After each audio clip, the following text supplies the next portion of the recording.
اللهم صل وسلم وبارك عليك يا حبيبي يا رسول الله. ازيكم يا حبايبي؟ عاملين ايه؟ وحشتوني قوي، يا رب تكونوا بخير يا رب. صباح النور، صباح الفل، صباح الياسمين، صباح الرضا، صباح كل حاجة حلوة على حبايب اكل قلبي. اكلتنا النهاردة بسيطة وان شاء الله هتعجبكم. ممكن نعملها، ما تاخدش ان شاء الله مننا وقفة كده في المطبخ نص ساعة بالكتير. هسلق مكرونة عادية، مكرونة سباكيتي بكسرها ليه يا حنان عشان عندي اطفال يعرفوا ياكلوه. حطيت ميه غلت، حطيت ملح زيت. الميه غلت، نزلت بالمكرونه سلقتها، وبعد ما اتسلقت السلق العادي خدتها تحت الحنفية، غسلتها مرة واتنين وتلاتة. مش حابة تغسليه مفيش مشكلة، معلقة زيت وقلبيها فيه. بس انا بحب انزل النشويات منها. بقى هنعمل دلوقتي صلصة جميلة بسيطة جدا، مش هناخد طماطم ونقعد نعصر ونصفي وخلاط وموال، لا. بحاجة بسيطة، حطيت معلقة سمنة بلدي، معلقة زيت. هعمل ايه الوقت؟ عندي هو التوم، دي معلقة حلوة كده من التوم. دي طبعا في الفريزر، متفرزن في الفريزر، فبطلعه على الاستعمال على طول بسكينة بالمعلقة بالشوكة، وبتاخد على قد الاستعمال. طبعا وهوطي النار انا الوقت على التوم عشان ما ينحرقش مني، لان هو طبعا متجمد. تمام. اول ما التوم احمر واخد لون اصفر حلو، هنزل بثلاث معالق صلصة كبار. تمام. يبقى انا هعملها بصلصه، مش هعملها بطماطم، مش هتاخد منك وقت خالص. يعني انت ممكن خلاص كده في ربع ساعه عملت احلى وجبه. شويه مكرونه الكل بيحبها، كبار وصغيرين بيموتوا في حاجه اسمها مكرونه. هسيبها لمده دقيقتين او 3 دقايق على النار بس، تتسبك معايا حاجه بسيطه وتنشف. وبعد كده هحط عليها البهارات بتاعتها وبهرها عادي خالص. تمام. خلاص كده زي ما انتوا شايفين، وبتبقى جميلة جدا عن الطماطم. انا جربتها والله بالصلصة، وجربتها بالطماطم. انا بفضل الصلصة، وطريقة عمايلي على طول بالصلصة بعملها بعد مرة لو ما فيش صلصة. حطيت فلفل اسمر، حطيت ملح، لو حابة تحطي بابريكا ماشي، شطة ماشي. انا ما حبيتش احط شطة. ودي شوية سكر عشان الصلصة، عشان انا هحط في الفراخ شطة، فمش هحط في المكرونه شطه عشان ميبقاش كله مشطشط وسبايسي وحراق. خلاص دقيقتين وهنزل عليها بايه؟ هنزل عليها بالمكرونه، طبعا مغسوله ومتصفيه زي ما انتوا شايفين كده.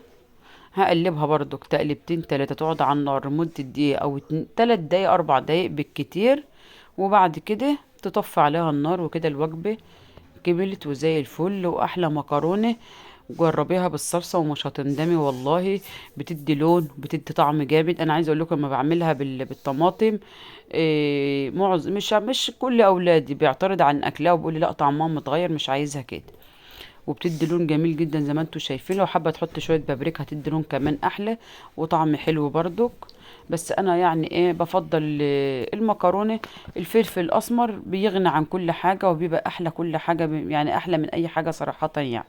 دي البروست اللي انا عاملاه قبلها بليله عشان انا الوقت هسويه، فعلشان عملته قبلها بليله هنزل لكم طريقه عمايله تاني ونعمله من اول وجديد. عندي بيضه، دي اول حاجه احطها. عندك بقى بهارات، كان عندي شطه، هقول البهارات اللي انا حطيتها. بهارات بانيه او بروست او توابل كنتاكي. عندي بابريكا والجنزبيل او الزنجبيل، ده حسب ما ننطق او النطق. وعندي قرفة، طبعا معلقة صغيرة من كل نوع. القرفة من نص معلقة، الفلفل الاسود معلقة. يعني في بهارات بنعول فيها وبهارات بنكتر فيه. عندك بصل بودرة وتوم بودرة برضك معلقة صغيرة. دي كل البهارات. وبظبط ملحي، ظبطي ملح، حتى عايزة تحطي جوزة الطيب حطي. بهارات فراخ ماشي، حلوة جدا، 10/10. إيه مكعب مرق جميلة برضك، بتدي طعم جميل وبتبقى نفس اللي في المحلات. تمام. بس احنا بنعمل بالموجود عندنا، وبحط معلقة كبيرة خل. والمية بزود حبة بحبة. بنزل ايه بقى؟ معلقة كوباية دقيق عليها نص كوباية نشا، والضعف كوبايتين دقيق عليهم كوباية نشا لو هتكتري اكتر من كده. تمام. وبقلب، بتبقى عاملة زي عجينة الكريب. بتبقى سايلة زي عجينة الكريب كده. تمام. القوام بتاعها بعد ما قلبتها بنزل بقى فيها قطع الفراخ. طبعا كنت عاملة قبلها بليلة. ديت ممكن تتساب معاكي في التلاجة يوم ويومين. اكتر من كده لا، تتحط في الفريزر على طول في علب تلاجة وتتشال في الفريزر، وبتطلع قبل الاستعمال تفك بساعتين بساعة حسب بقى ما هتفك او الكمية او العلبة هتبقى كبيرة. وبعد كده بننزلها في الخلطة اللي هنعملها بتاعة الدقيق وبنقل.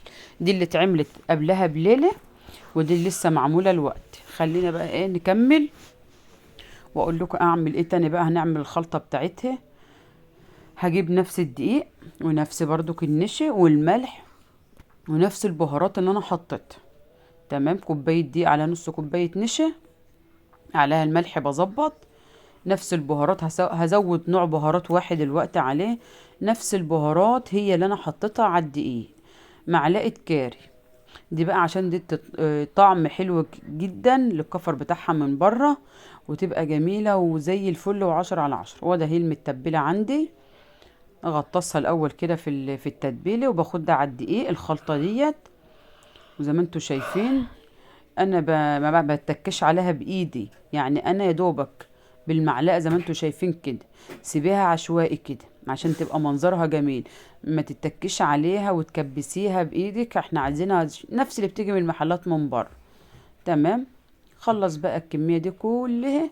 وطبعا الزيت عندي على النار اهوت، سخن سخن سخن يعني خلاص بيغلي. وبعد كده اول ما بحط وبتاخد الصدمة بهدي عليه النار. تمام، نفضي بقى من الدقيق الزيادة. بس طبعا شوفوا انا بتأكد ان هي كلها اتبطنت. وبعد كده بنفض الدقيق الزيادة علشان الزيت عندي ما ينحرقش، وتعملي مرة واتنين وتلاتة فيه يفضل نضيف وما ينحرقش مني. بتنفضي كل الزيادات. وبنزل اهوت.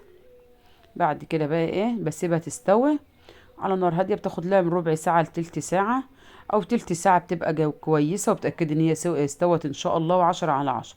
وان زادت او الكميه معاكي كبيره تاخد 25 دقيقه. بس 25 دقيقه كمان بتبقى كتيره. تمام، شوفوا انا طبعا خلاص استوت. لو عايزه تغطي عليه بتغطي عليها وبتقلبيها يمين وشمال وبتفضلي متابعاها كل شويه. طبعا انا متاكده ان هي استوت بسم الله ما شاء الله. الماده السائله مفيش فيها اي ماده سائله، وزي ما انتم شايفين العظميه بتاعتها احمرت وبانت.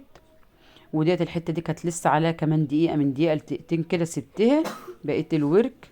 طبعا الفرخه بتقطع قد ايه؟ حنان بتقطع 8 قطع. ديت كان انا جايباه من المجزر اوراق، فقسمت الورك نصين. دي طبعا التوميه عملناها كم مره، ولو عايزين نعملها معاكم تاني اعملها معاكم تاني مفيش مشكله. دي كنت انا عاملاها ومتعانه عندي فطلعتيها. وده المكرونه بسم الله ما شاء الله. شفتوا زي ما انتوا شايفين واحده من واحده مش معجنه وزي الفل، عشان انا برضو غسلتها ونزلت النشويات اللي فيها. وبتبقى ميزه كمان انت ما بتغسليها النشويات بتنزل، وبتبقى زي ما انت شايفه كده مفرفره وجميله وزي الفل وعشرة على عشرة. طبعا لسه القطعه التانية في الزيت هطلعها بقى معايا الوقت. وده المنظر. وجبه جميله. يا ريت بقى ما تنسونيش في الاشتراك في القناه واللايك والشير وتفعلوا زر الجرس عشان يوصل لك كل جديد من مطبخ حنان لاحلى اكل. زي ما انتوا شايفين الاكله جميله والله، بيحبها الكبير قبل الصغير. بتبقى أكلة بسيطة جدا جدا جدا وما بتاخدش غلبة منك ولا بتاخد وقت. شوية مكرونة، قطعة بروست